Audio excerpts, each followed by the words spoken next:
Bonjour à vous. C'est Alexandre. Sous la Varangue, c'est votre émission. Sous la Varangue est une émission culturelle consacrée à l'art, aux traditions, à l'histoire et à l'événementiel. Aujourd'hui, je vous invite à Salazie, à Helbourg, pour le festival Arléo, en compagnie de Monsieur le maire Stéphane Foissin, ainsi que le représentant de Leclerc à La Réunion, Pascal Thiokin. Arléo, c'est un festival qui conjugue patrimoine et art. Et il y aura beaucoup de surprises à travers des artistes. Et c'est tout de suite dans Sous la Varangue.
Je suis ici à Salazie, à Helbourg, pour le festival Arléo, et j'ai l'honneur d'être en compagnie de Monsieur le maire, Monsieur Stéphane Foissin.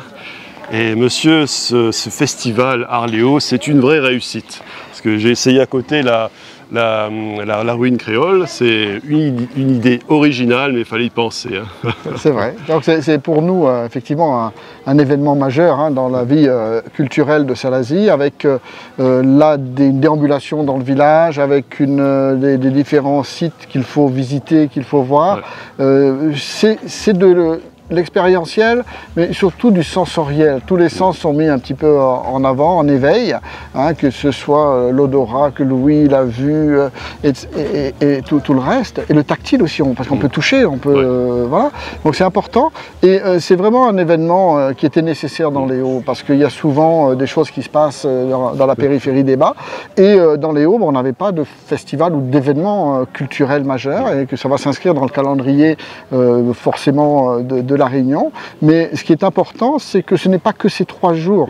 Ces 3 jours, c'est vrai que c'est le moment phare, mais on va travailler avec les habitants pendant toute l'année pour les emmener petit à petit. Et ça, c'est bien, parce que petit à petit, on va essayer d'étoffer un petit peu cet événement et peut-être demain le transformer en véritable festival avec tout ce qu'il faut. Alors, c'est une première édition que je trouve parfaite, qui est très très bien, et qui va apporter derrière forcément de l'imaginaire, de l'imagination, et puis on va avoir probablement des artistes locaux, puisque c'est surtout les artistes locaux qui sont ici présents, des artistes locaux qui vont venir en nombre, et aussi des artistes de Salazie qui participent à la fois aux contes, aussi aux projections lumineuses, aux différentes découvertes que vous allez avoir sur le village. Alors, en tout cas, profitez-en bien.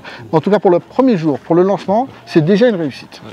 Bon, en tout cas, ce que j'aime beaucoup, c'est que c'est ce côté expérimental, parce que vous venez de dire que ce n'est pas que 3 jours, mais ça va s'améliorer. En plus, ça va devenir un vrai festival, et les habitants vont prendre part à cette expérience. Et c'est intéressant parce que cela va permettre de donner une autre dimension, une dimension que Salazie a déjà grâce à vous, mais encore là, Salazie va encore mieux s'épanouir grâce à vous. Et ce qui est intéressant dans Salazie, c'est qu'il y a le patrimoine, mais il y a aussi l'art qui s'invite, comme on peut voir derrière. C'est un art urbain qu'on retrouve un petit peu chez Klein et Bougui, qui sont d'anciens collègues des Beaux-Arts, lorsque j'étais aux Beaux-Arts du Port. Donc voilà, Salazie est en train de trouver une nouvelle aura d'art, de patrimoine, d'échange. Et c'est pour le plus grand bonheur et le plaisir de tout le monde. Exactement. Les Salaziens, bien sûr. à la fois un spectacle et aussi des arts hein, de toute dimension, hein, mais c'est aussi important que les touristes qui viennent sur place, qu'ils soient réunionnais ou de l'extérieur, trouvent ici de quoi retourner chez eux après en ayant vécu une expérience. C'est ça le tourisme expérientiel. Alors en plus là, ici, il y a le sensoriel et c'est vraiment le touriste, ce qu'on appelle immersif. C'est-à-dire qu'on invite le touriste à venir vraiment avec la population, avec les artistes, avec ceux qui font aujourd'hui que cet événement est une réussite. Et d'ailleurs, cette initiative de la ruine créole est très originale parce que moi, je me souviens, enfant, parce que moi je suis originaire de Sagny, quand je voyais les vieilles cases s'effondrer, c'était toujours un événement triste et que j'étais vraiment très triste que les autorités ne fassent pas plus que ça pour essayer de sauver notre patrimoine, tandis que là, non seulement on le sauve, mais on se le réapproprie d'une façon très originale, parce qu'avant, le seul moyen de sauver les vieilles cases, c'était de les classer au patrimoine, mais là, on a trouvé un autre moyen de le rendre aux Salasiens, quoi. Voilà, on essaye de rendre magnifique hein, ces ruines créoles, ces vieilles cases créoles. On a un patrimoine bâti remarquable à Helbourg, hein. Mais parfois on découvre des originalités, on découvre des pépites, et ces pépites, on a envie de les mettre en valeur, on a envie de les faire valoir, et c'est justement à travers cet événement, à travers ce festival, que l'on va petit à petit, au fil des ans, améliorer ainsi et donner du cachet à notre patrimoine. Et on invite les habitants aussi, parce que les habitants doivent participer, et doivent pouvoir aussi participer à l'hébergement des touristes, pouvoir aussi les accueillir chez eux. Oui, ils jouent le jeu en fait. Et qui jouent le jeu, voilà, qui puissent offrir une chambre vous savez que maintenant, c'est avec les systèmes modernes de réservation, c'est faisable. Offrir une chambre, offrir un repas, offrir un petit déjeuner et traditionnel. Hein, pourquoi pas, du riz chauffé, c'est Monsieur Manot qui fait des saucisses pétées. Voilà, il faut absolument que la population s'approprie cet événement pour qu'on le dynamise et qu'on en fasse vraiment toute l'année une réussite. D'accord. Alors, quels sont les grands axes de cet événement? Alors, les grands axes, c'est bien évidemment la rue centrale hein, qui accueille tout un tas d'artistes, que ce soit du light painting, que ce soit de la projection lumineuse, que ce soit des artistes qui peignent, hein, des artistes qui dessinent, que ce soit des artistes qui sculptent. Il y a des tresses aussi, la tresse chouchou que l'on peut faire. Il y a des murs qui ont des oreilles. Donc venez voir. Je pense qu'il faut venir voir. C'est tout un programme. On ne peut pas tout dire pour que aussi nos visiteurs puissent avoir aussi un peu de surprise. D'accord. Et alors une dernière question. Alors déjà, quels sont déjà les retours, puisque ça a commencé depuis ce matin, enfin je crois que c'est cet après-midi depuis 3 heures, et il y a eu l'inauguration, c'était hier vers 6 heures il me semble. Donc, quels ont déjà été les retours? Les retours sont excellents. On a d'excellents retours. Hein. Ce qu'il y a de bien, c'est qu'on déambule dans le village. Donc, il n'y a pas foule au même endroit, tout le temps au même endroit. Donc, ça permet d'avoir une certaine c'est relativement aérien et aéré. Et surtout, les retours sont très très positifs. Je voulais remercier les mécènes, parce que sans les mécènes, c'est un partenariat public-privé. Donc sans les mécènes, on n'aurait pas pu réaliser ça. Sans le support des collectivités, la région, le département, la municipalité, l'intercommunalité, l'office de tourisme intercommunal, il faut les remercier, parce que sans eux, on n'aurait pas pu monter ce projet. Et on va les solliciter, bien évidemment, pour les prochaines éditions. Mais déjà, ceux qui sont venus ont déjà été conquis. Très bien. Bien. Monsieur le maire, je vous remercie. Merci beaucoup, merci à tous. Alors, nous sommes à Salazie, à Helbourg, au festival Arléo, et j'ai l'honneur d'être en compagnie de monsieur Pascal Thiotin. Bonjour. Alors, monsieur, c'est un festival qui est très intéressant. Vous venez de faire la visite, justement, à côté là, de la nouvelle invention, la ruine, qu'on appelle la ruine créole, c'est-à-dire une vieille case qu'on a transformée en œuvre d'art. Et quelles sont vos impressions et quelles sont vos impressions vis-à-vis du festival Arléo? D'abord, j'étais ici même il y a 2-3 mois. J'ai eu l'occasion de visiter ce site qui était encore, on va dire, à l'état d'abandon. Avec la végétation de partout, il était difficile de pénétrer. J'ai eu l'occasion de pénétrer la maison et j'ai vu dans quel état elle était. Et quand je reviens aujourd'hui et que je vois comment les artistes l'ont transformée, lui ont donné une œuvre et surtout lui ont redonné de la vie. Et de la vie en faisant revivre notre histoire. Bien sûr. Donc je trouve ça fabuleux et ça montre bien qu'à Helbourg, il y a un vrai patrimoine, il y a une vraie richesse, il y a une vraie histoire qui mérite que les Réunionnais, mais aussi les touristes, puissent la découvrir et pleinement apprécier toute la symbolique d'Helbourg à travers le marronnage, mais aussi à travers ceux qui ont marqué et qui ont fondé Helbourg, à savoir Anchin et Eva. Ouais. Donc oui, l'histoire d'Helbourg est très riche.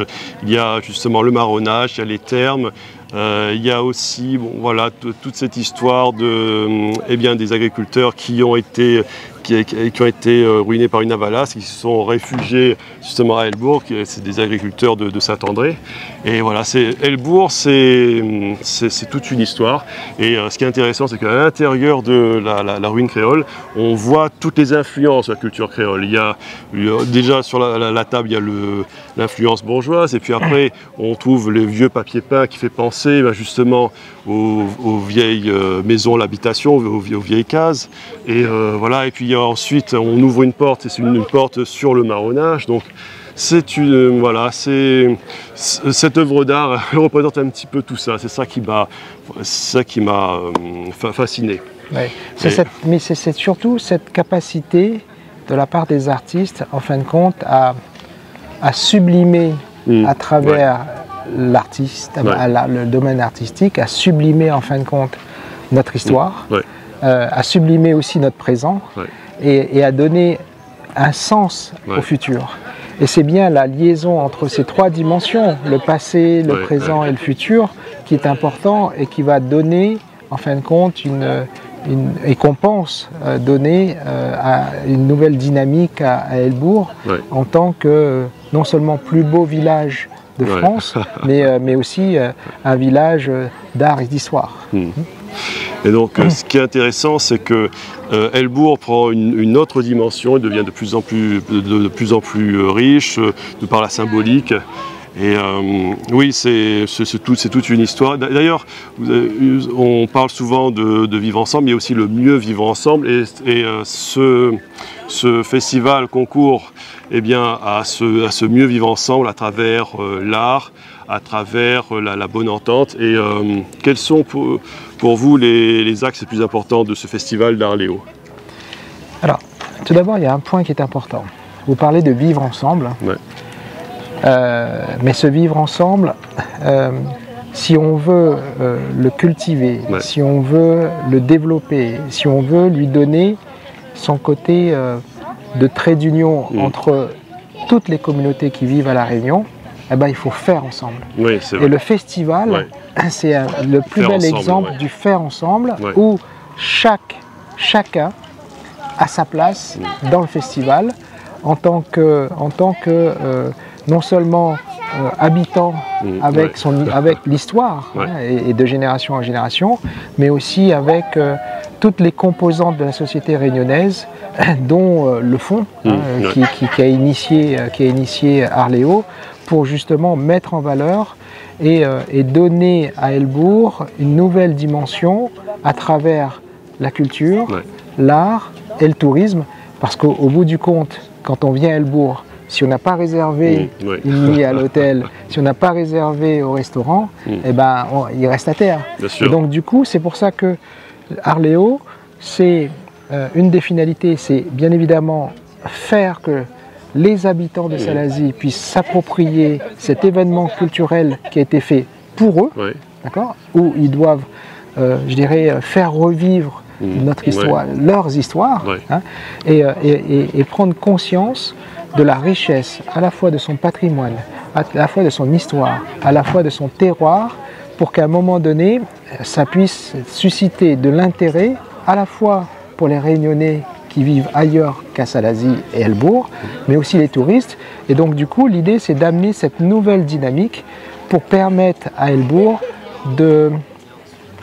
et aux habitants de se dire nous ne l'avons pas oublié. Voilà. C'est vrai. En tout cas, j'aime bien ce concept de faire ensemble, parce que le vivre ensemble, il y a un petit côté théorique, mais le faire ensemble, c'est mettre la main à la pâte. Et on est concret. Et on est concret. On est dans le concret, justement. Tout à fait. Voilà. Et ce festival, effectivement, le fond il y a toute une équipe artistique qui a travaillé, mais qui a travaillé avec la population, qui a travaillé avec les habitants pour justement faire revivre l'histoire et faire revivre Helbourg à travers le cœur de ses habitants. Ouais, d'accord. Une dernière question, Monsieur Turquin. Alors, qu'est-ce qui vous a le plus surpris dans ce festival Arléo? Ce qui m'a surpris, c'est que, alors, à Helbourg, ça coche beaucoup de cases, comme on dit. C'est sûr. Donc, il y a du patrimoine, il y a des habitants, il y a une histoire, il y a du terroir, il y a une richesse. Quand on regarde les maisons créoles, on voit bien qu'il y a une richesse au plan architectural. Et donc ça, c'est les raisons pour lesquelles le fonds a décidé de venir à Helbourg. Mais au-delà de ça, ce qui m'a le plus surpris, c'est la vitesse à laquelle les habitants se sont appropriés, je dirais, cet événement, et ils se sont pleinement investis, et donc forcément, ça donne une âme, et ce supplément d'âme-là donne, en fin de compte, un début de dynamique qui, j'espère, va pouvoir embarquer tous les Salasiens dans cette dynamique que le fonds souhaite créer. Bien, c'est la conclusion. Mais en tout cas, Pascal Turquin, je vous remercie. Mais en tout cas, merci à tous les habitants d'avoir joué le jeu. Et nous, ça nous fait chaud au cœur d'accompagner le territoire. Ce festival d'Arléo a pris place au milieu de cet écrin de verdure du cirque de Salazie à Helbourg. Et suivez-moi pour un prochain numéro de Sous la Varangue. Nous nous intéresserons à la ruine créole, ce nouveau concept de vieille case qui a été transformé au gré des artistes. Et nous nous intéresserons à ces concepteurs la prochaine fois. Suivez-moi dans un prochain numéro. À très bientôt. Sous la Varangue.